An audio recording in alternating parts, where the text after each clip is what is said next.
semuanya, halo Sobat Miftahul Ulum TV. Kembali lagi di podcast Miftahul Ulum TV di segmen Q&A bareng Ina. Di episode kali ini kita akan bertemu dengan sosok inspiratif.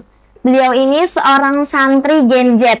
Banyak nggak sih santri-santri di luar sana, tetapi Gen Z ini sedang merajalela nih. Nah, sekarang kita dengan narasumber kita, yaitu santri Gen Z.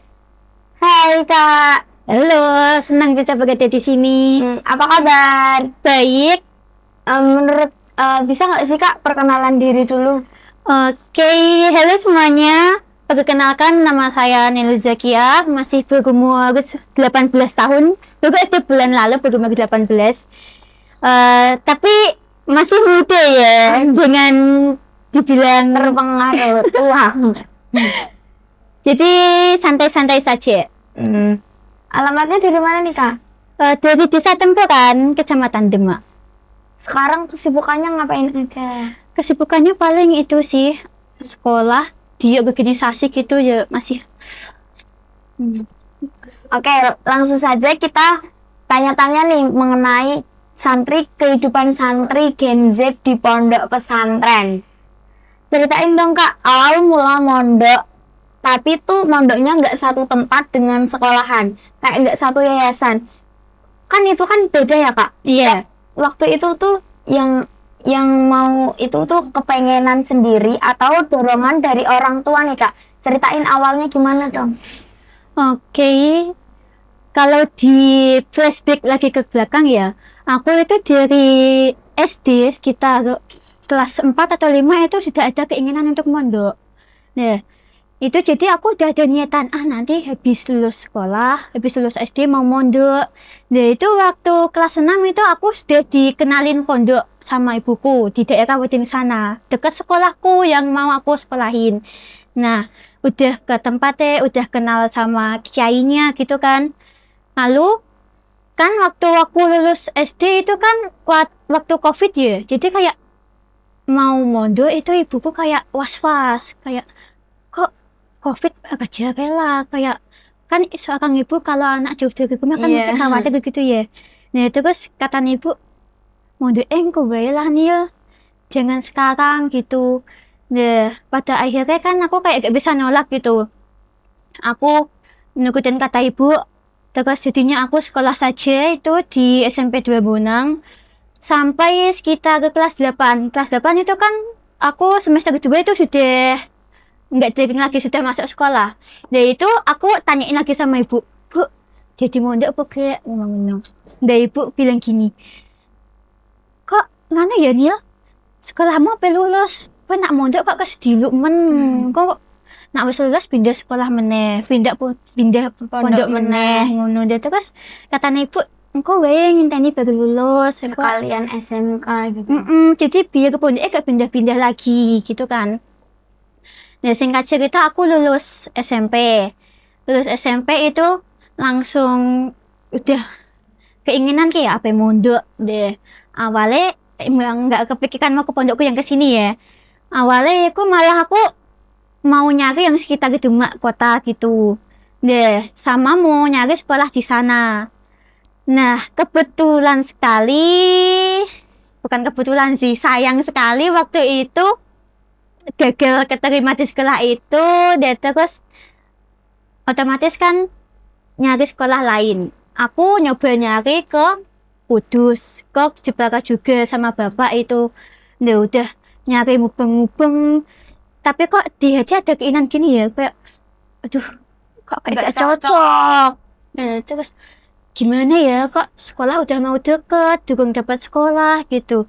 Pada akhirnya ibu itu kilingan gini, ini kamu kayaknya pernah dapat brosur gitu pas SMP, kayak anak dingetik kayak menarik nih, jajal di survei sih apa deh. Terus kata ibu itu suruh survei, keesokan hari ini langsung survei ke sekolahku yang sekarang sama yang di MIFSA. Udah survei ke sana, udah survei beberapa pondok juga kan. Nah, lalu malah aku itu cocoknya ke sekolah yang sekarang, kayak tiba-tiba tuh ada tarikan, oh iki sing tak goleki gitu. Nah, aku kan langsung bilang ke ibu aku kayak cocok nih gini deh. Terus ibu ya wis saiki langsung golek sekolah sing cedek langsung golek pondok sing cedek kono gen sekolahnya cedek pondoknya cedek gitu. Biar nggak kejauhan gitu transportnya. Terus pas pendaftaran itu kan ketemu kepala sekolahnya ya, ditanyain apa yang ngaji apa mondok, terus sama ibu dibilang mau mondok. Terus aku kan sempat lihat di seberang jalan itu kan ada pondok dekat situ, aku awalnya malah kepikirannya mau mondok ke situ deh. Terus tiba-tiba tuh dari kepala sekolahnya tuh nyatanin gini, Bu, nak misal tenuriku toh kelarangan, daerah sini ada yang lebih murah gitu dekat Indomaret, itu sekitar 400-an gitu kan ya. Sama ibu itu tuh nyoba dicek sih, ayo nih cicil dicek ibu tuh suruh ngecek langsung. Waktu itu juga langsung dicek ke lokasi itu, ketemu itu pondokku yang sekarang tulisannya Pondok Al-Quran. Ibuku salfok iku Pondok Al-Quran. Terus ngomong ini, Nil, iki wae po ngono. Bu, aku gak pengen yang kene. Awalnya aku bilang gitu. Terus Cicil dipikir-pikir sih Nil, dengan menawa cocok. Terus singkat cerita itu pulang. Sampai rumah itu sama ibu dibilangin gini, Nil, kowe kan kagak sekolah terus. Mondokmu kagak sekolah. Kowe nak mondok ning pondok kitab, sekolahmu kabutan. Soalnya katanya itu kalau mondok kitab sama mondok sekolah itu mesti tetap ono sing kalah siji kan. Tabrakan. Betul deh. Terus dibilangin juga gini, kowe nak ning pondok Al-Quran to Nil lebih enteng, soalnya agak mikir ngapal ke kitab, agak mikir sekolah sore dan macem-macem gitu. Tapi di pondok Al-Quran itu ada yang hafalan? Ada, kebanyakan hafalan. Cuman kalau nggak hafalan ya juga boleh. Lalu itu singkat cerita kan udah dibilang-bilangin sama ibu. Aku tuh terus kayak mau nolak kan kayak agak gimana gitu ya. Masa kakak orang tua kok bantah. Betul, bantah. Dan terus singkat cerita tuh yowes lah Bu, jalani sik. Terus singkat cerita aku jadi deh ke pondokku yang itu sekarang sampai saat ini. Itu ada gak sih kayak pertama kan itu kan dorongan dari orang tua ya. Terus tuh kalau misalnya pernah nggak sih keinginan kayak gini, aku tuh pengennya di sini, cuman orang tuaku nyuruh di sini. Menurut kakak tuh gimana tuh cara menanggapi kayak gitu? Waktu awal-awal itu mungkin ya masih kan namanya proses adaptasi ya. Aku kan juga belum pernah mondok sebelumnya, jadi belum pernah dapat gambaran. Waktu awal di sana, alhamdulillah itu aku diterima dengan baik. Jadi kayak, oh gini ya. Terus teman-temannya juga masih ramah sama aku, welcome banget. Jadi kayak aku ngerasa lebih dihargai. Jadi kepikiran kedua gitu. Betul. Dulu yang kepikiran nggak mau di sini tuh hilang. Soalnya gara-gara mereka itu welcome ke aku. Jadi aku diterima, anggap aja disambut. Kadang tuh kan kalau di pondok pesantren kan kayak ada orang yang sinis tuh. Nah, itu tuh ada gak sih orang yang gak suka sama Nailus? Untuk pengalamanku sendiri sih belum ada. Karena ini ya, kan kita kan itu di sana kan juga masih proses berkembang pondoknya, belum yang terlalu ramai kan. Jadi kayak setiap ada orang baru atau orang datang kita ya ajak Ya, komunikasi aja gitu. disambut-sambut aja. Nanti kalau waktunya kumpul ya kumpul, kalau waktunya main ya main. Jadi kayak ya welcome aja, nggak ada trouble. Ada gak sih pengalaman paling berkesan waktu awal-awal pertama kali itu ke pondok? Ada. Waktu itu kan aku inget banget, aku masuk tanggal 17 Juli awal masuk sekolah. Biasanya kan sehari sebelum masuk sekolah. Dan itu aku sehari sebelum masuk sekolah itu kan masuk sekolah kan tanggal 18. Hari Minggu itu aku mangkat pondok habis asar. Kan bulan Juli itu mendekati ulang tahunku. Namanya aku kan orang baru ya di sana ya, belum terlalu deket sama siapa-siapa. Itu pas waktu ulang tahunku aku pulang sekolah, tiba-tiba tuh dari mereka tuh ngasih aku surprise. Jadi kayak kok mereka baik banget ya sama aku ya, padahal kan kita belum deket gitu. waktu pertama kali mondok itu ada nggak sih temen yang paling deket banget kayak curhat-curhat gitu kan? Pasti kan kalau pertama kali mondok kan ada temen yang bareng itu loh.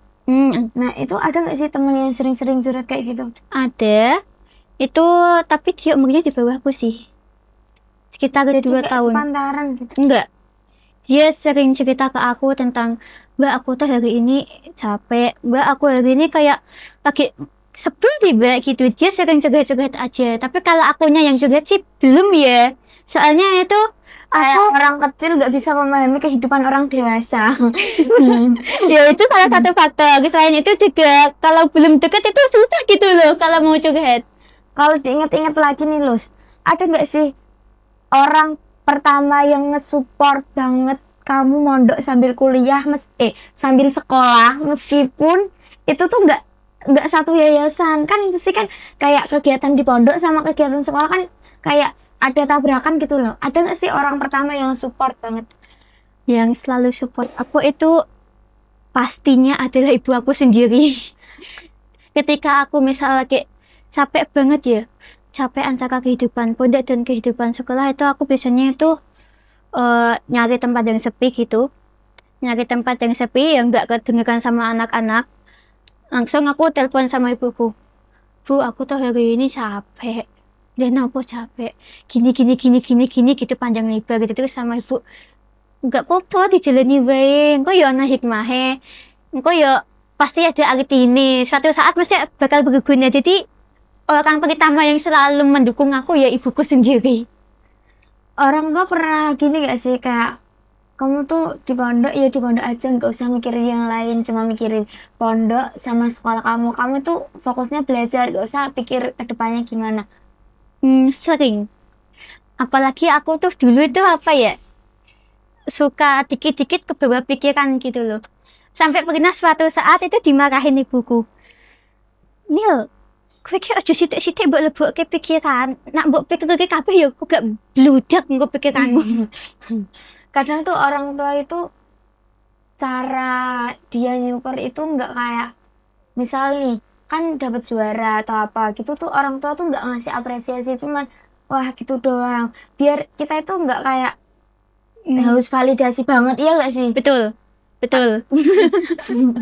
Kadang tuh orang tua emang gitu cuman cara mereka mengapresiasi itu beda. Kadang kita sebagai anak juga iri gak sih kayak misalnya teman kita tuh juara sedangkan kita itu juaranya Lebih dari dia tapi kok nggak dapat perilaku yang sama gitu kan. bener banget.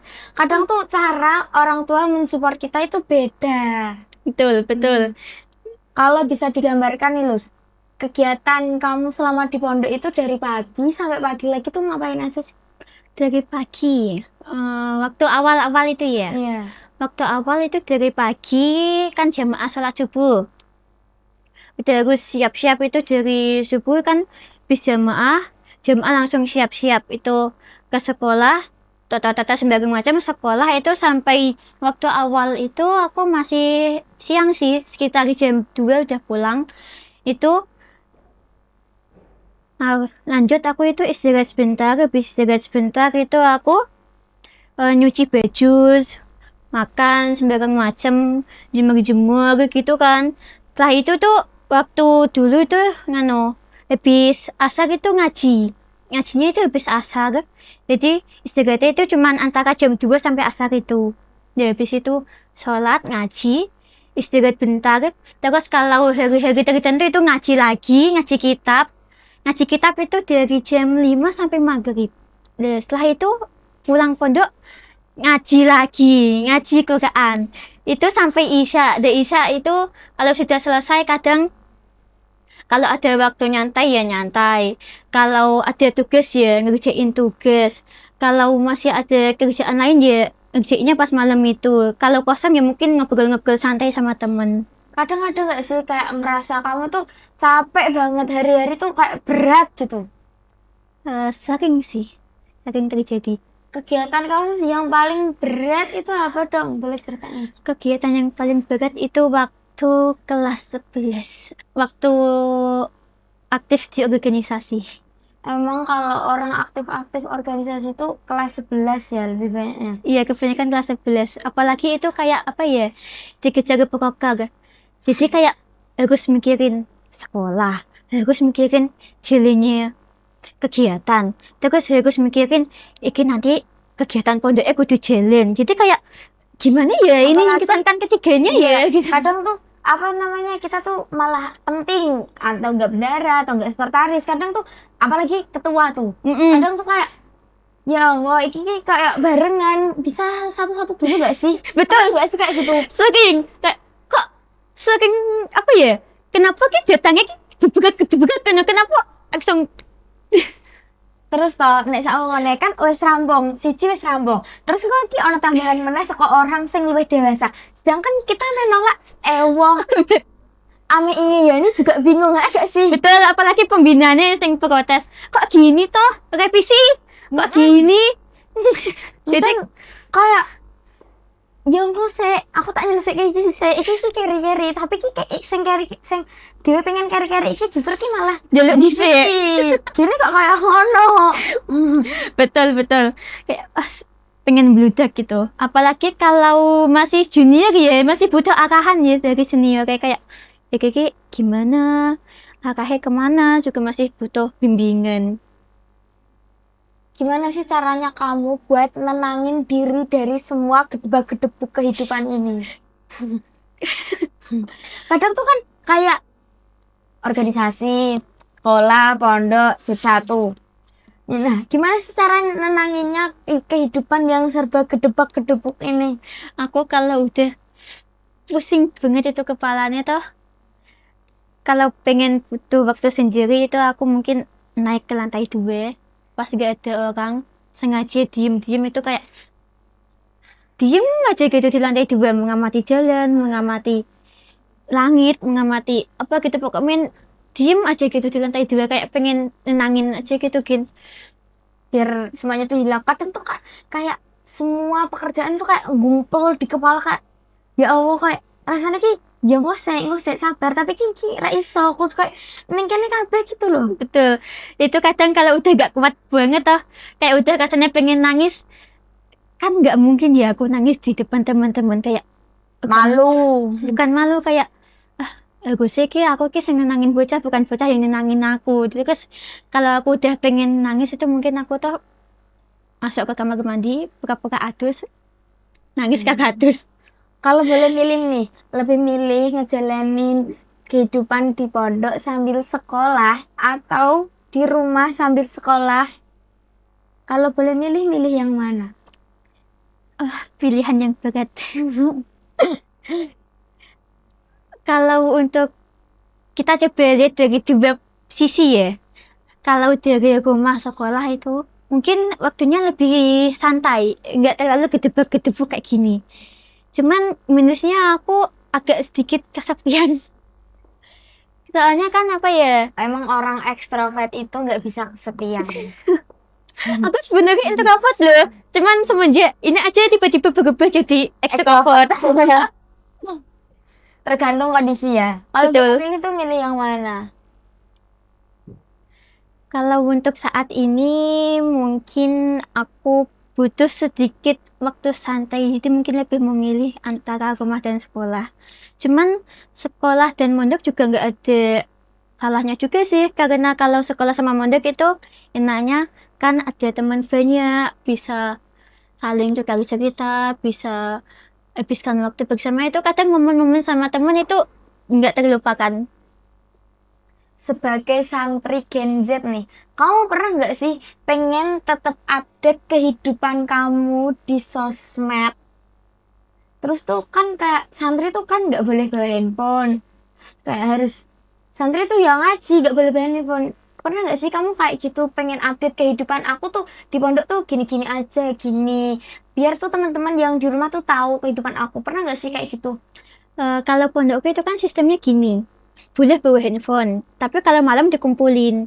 Cuman kadang kayak ada satu momen gitu kayak namanya santri ya, kalau mau post sesuatu kan harus tertutup gitu, nggak mungkin terbuka kan kayak nanti dibilangin orang santri kok gini sih bentukannya gitu. kadang tuh pernah ada satu momen bikin suatu cerita yang namanya lagi tren ya, orang kan kayak pengen nyoba gitu, kita tuh Pengen buat join. mau buat Apalagi ini Gen Z. mau buat kayak ayo buat iki, tapi kok posisinya tidak bawa kudung pas buat itu tidak bawa ke kudung kan otomatis rambutnya kelihatan. Terus pos kayak ya tapi kok bagus, tapi gak mungkin dong tak pos gak bawa ke kudung juga kok, jadi kayak berpegang dengan itu, tapi ya ujung-ujungnya tidak di post, cuma dilihat-lihat saja. Ada nggak pengalaman kamu yang paling susah cari internet ketika kamu itu berada di dalam pondok pesantren? Kayak ini tuh bener-bener trouble banget gitu loh. Aku tidak ada sih, soalnya untuk di lingkungan sini termasuk mudah untuk mencari sinyal, toko kontak juga masih banyak, jadi belum ada trouble untuk masalah itu. Menurut kamu nih, dunia digital itu lebih banyak ancaman atau peluang buat santri Gen Z? Sebenarnya itu banyak, Tergantung orang yang melihat ya. sebenarnya banyak peluang yang bisa digunakan sih, kalau bisa mengelolanya.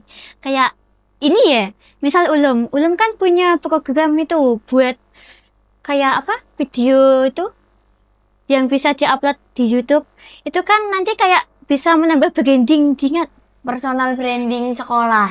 ya sekolah juga pondoknya juga. Yeah. Itu kalau bisa mengelolanya dengan baik itu malah jadi dampak positif sih ke pondok. Cuman kalau yang nggak bisa mengelolanya ya juga malah jadi bumerang. Pernah nggak kamu ngerasa nggak nyambung sama teman-teman kamu yang berada di sekolahan? Sama kayak sikap kamu, gaya hidup, atau komunikasi lah. Alhamdulillahnya itu kalau teman-teman sekelas aku itu banyak kan yang santri juga kayak ya, walaupun nggak semuanya, jadi mereka tuh masih bisa mengerti gitu keadaan kita. Kadang tuh misal mau apa ya, mau ada kegiatan apa, mau kumpul-kumpul apa gitu, mereka tuh nanyain dulu sih ke aku, ke teman-teman yang mondok, lho kok nak ono kegiatan iki, nah iki sing mondok piye gitu. Terus dari teman-teman itu nyari solusi gimana kesolidarisan kelas itu tetap terjaga tapi enggak merugikan yang kami anak pondok juga gitu. Waktu kamu aktif, kan ini ngomong-ngomong kamu kan ini aktif organisasi ya. Waktu kamu aktif organisasi, kamu pengen gak sih orang tuh tahu kalau sekolah sambil mondok itu bisa berprestasi? Aku pernah berada di posisi iki loh, tak buktiin aku juga bisa, walaupun dikejar banyak hal, dikejar banyak tujuan, pasti ya namanya manusia ada angan-angan aku bisa kok melalui ini. Jadi namanya Gen Z ya suka ngepost gitu atau sesuatu di sosial media, jadi ini loh tak buktikan aku juga bisa, walaupun awalnya ngeluh, walaupun awalnya banyak rintangan, pada akhirnya kan juga bisa terlaksanakan. Gimana sih kamu tetap menjaga nilai-nilai kesantrian kamu di era sekolah kamu yang bebas banget? Kan kayak sekolah tuh kan pergaulan antara cowok dan cewek kan bebas ya. Sedangkan santri, cowok dan cewek itu kan kayak ada batasnya. Gimana sih cara kamu menjaga nilainya? Untuk menjaga nilai itu kan namanya lingkungan sekolah, campur kan itu sekolahnya antara cowok dan cewek. Biasanya teman kan kalau apa-apa gerusuk gitu, tiba-tiba di apa sih namanya, tiba-tiba itu ditonjok oleh lawan jenis. Kadang kalau kesal kan tiba-tiba nonjok, tiba-tiba mukul gitu. Aku tuh mencoba membatasi itu, terus juga membatasi yang namanya pegang-pegang tangan, itu kan tidak boleh antara cowok dan cewek. Jadi kadang tuh teman kalau misalkan lagi kumpul, teman mau pamitan kan biasanya tas gini tuh. Ya, kadang lagi di pramuka kan seringnya gitu toh. Iya, kadang itu tak alihin ke yang lain supaya nggak jadi gitu. Kadang tuh kan kayak misal lagi kumpul nih sama teman-teman sekolah, kan pasti kayak pamitan. Kan orang-orang tuh kan pasti kayak salaman toh. Nah, kita tuh kayak gini. ada gak sih orang yang lihat kita tuh kayak aneh, orang mau salim aja nolak? Ada gak sih orang yang bicara kayak gitu? Belum ada.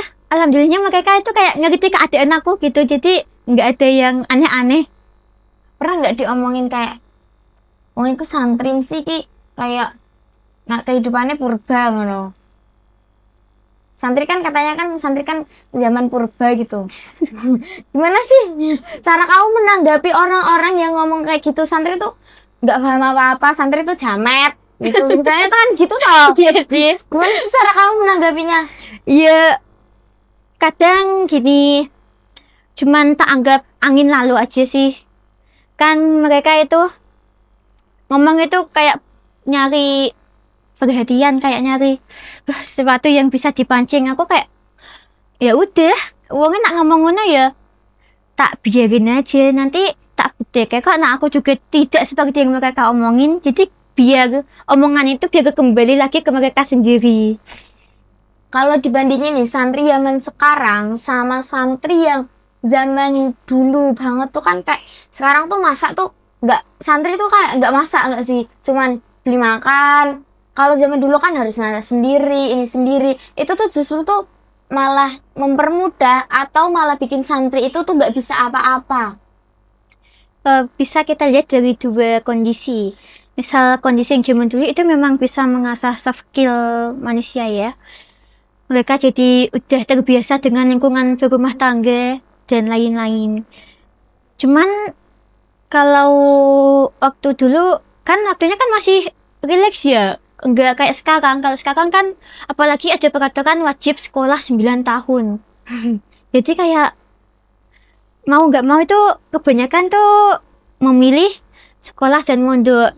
Jadi kalau sekolah dan mondok menerapkan itu ya bisa sih, cuman wadet banget itu jadwal antara seorang siswa, seorang santri itu kayak kalau masih diterapkan ya akan capek banget sih untuk manusia itu. Ada gak sih satu nilai atau pelajaran selama kamu mondok yang bikin kamu tuh ternyata ini tuh bermanfaat buat dunia luar? Yang satu yang berkesan itu yang apa?